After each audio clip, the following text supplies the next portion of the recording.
We reiterate once again that if both countries decide, if Australia and Papua New Guinea decide to go ahead and sign the treaty and enable our soldiers to join the Australian Defence Force, then it's a serious breach of sovereignty, serious breach of the Constitution. And let me add that there's a lot of interested party already now. If this treaty goes ahead and be signed, then many very learned constitutional lawyers are prepared to take the government to court to prove that such a relationship allowing Papua New Guinean soldiers to join the Australian Army is highly illegal and highly unconstitutional and unlawful, because we are a sovereign state.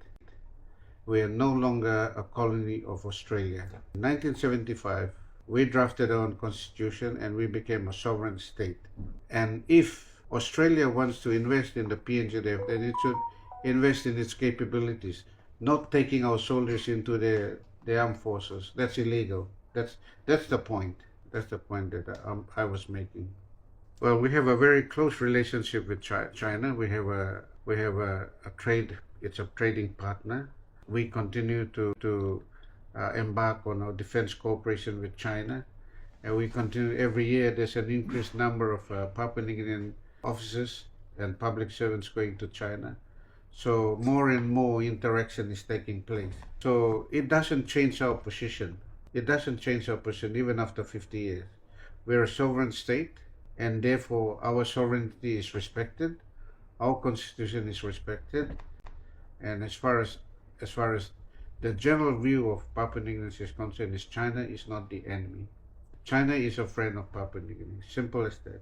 And just because China is investing in the Pacific, it doesn't necessarily mean that China is the enemy. That's the way other countries see. So this is geopolitics at its best. So just because US and Australia sees China as a possible threat in the Pacific, it doesn't necessarily mean that Papua New Guinea should also be brought into their arguments or their analysis. We're a neutral country.